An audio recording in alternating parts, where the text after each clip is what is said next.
On a freezing December night in New York City, a family on the fifth floor had minutes to live, and one firefighter chose to walk into the fire while everyone else stood back and watched. If you were standing there, staring at those flames and hearing those children scream, would you run toward the fire or away from it? They say true bravery isn't loud. It's the quiet moment when a man chooses to walk into danger while everyone else runs away. On a cold December night in New York City, sirens screamed through the streets as flames tore through a fifth-floor apartment. People pointed, cameras rolled, neighbors cried. But inside that burning building, one family was trapped: a mother, a father, and two little children. And only one man stepped into the fire with no promise he'd return.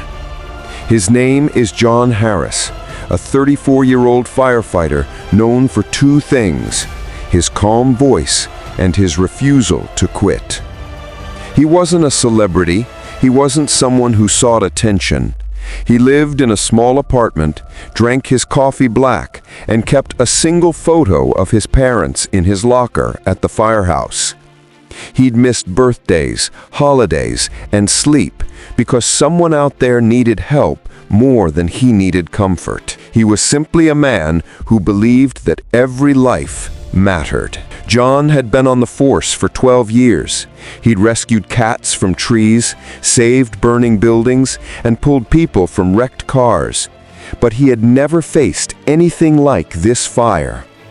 Because tonight, the flames weren't just burning wood, they were burning time. The city around him glowed with winter lights, street lamps casting long shadows over icy sidewalks, steam rising from nane holes, and the distant sound of holiday music floating from nearby stores. The building stood tall among rows of brick high-rises. The fifth floor, now glowing orange, rattled with crackling glass and collapsing furniture. Smoke poured out of shattered windows like a dark river, choking the cold night air. Inside, hallways were narrow and old. Peeling paint clung to the walls. An old radiator hissed. Children's toys were scattered near the stairwell. Everything looked ordinary until everything went wrong. It wasn't just a fire. It was a furnace waiting to swallow anyone who stepped inside. The building's electrical system had exploded after a power surge. Flames spread faster than anyone expected, leaping from room to room like living creatures. The stairwell collapsed, cutting off escape to the upper floors. On the fifth floor, a family was trapped in their bathroom door, coughing, crying, clinging to one another as heat pushed against the door like a monster trying to break in. Every second mattered. The fire was growing hotter, louder, angrier, and the team outside faced one terrible reality.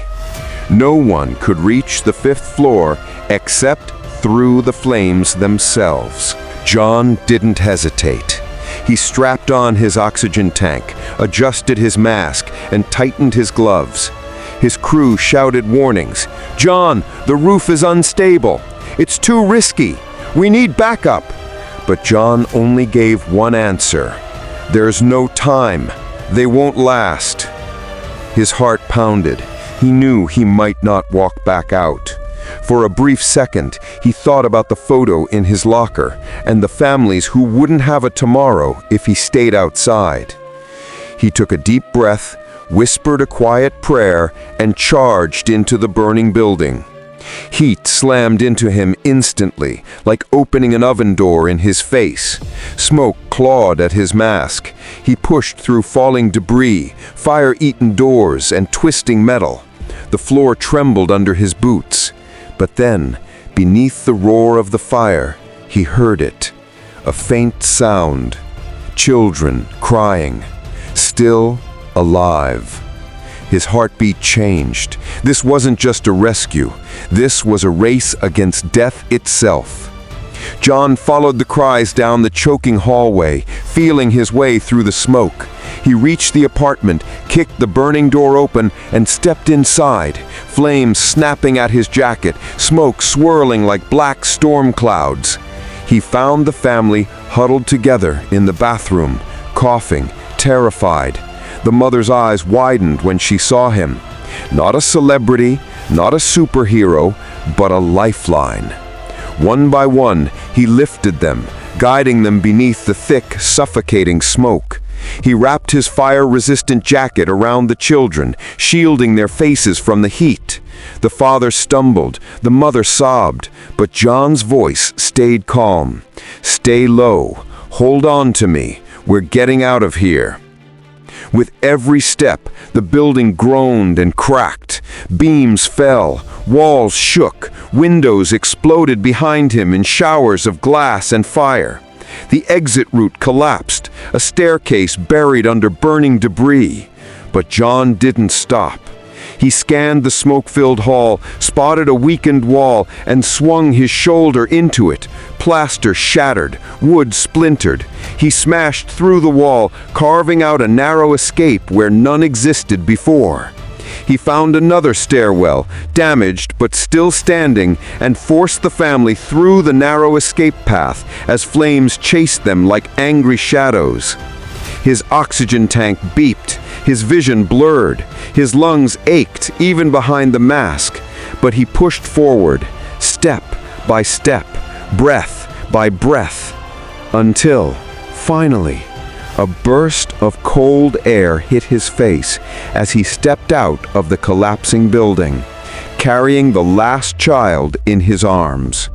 The street erupted in cheers. Paramedics rushed in. Neighbors cried and hugged each other. The children held on to John like he was part of their family. The mother reached out, her hands shaking, tears streaming down her face.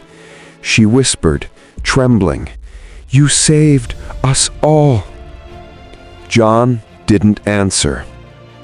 He gently passed the child to the paramedics, then sat down on the curb, exhausted, covered in ash from head to toe. His helmet rested beside him.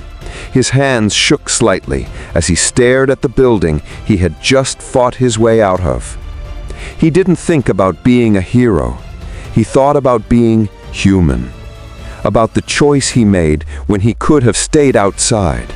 About the simple belief that every life, stranger or not, is worth risking your own.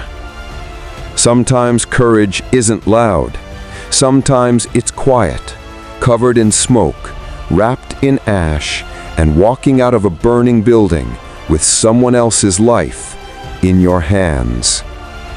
So now, imagine this.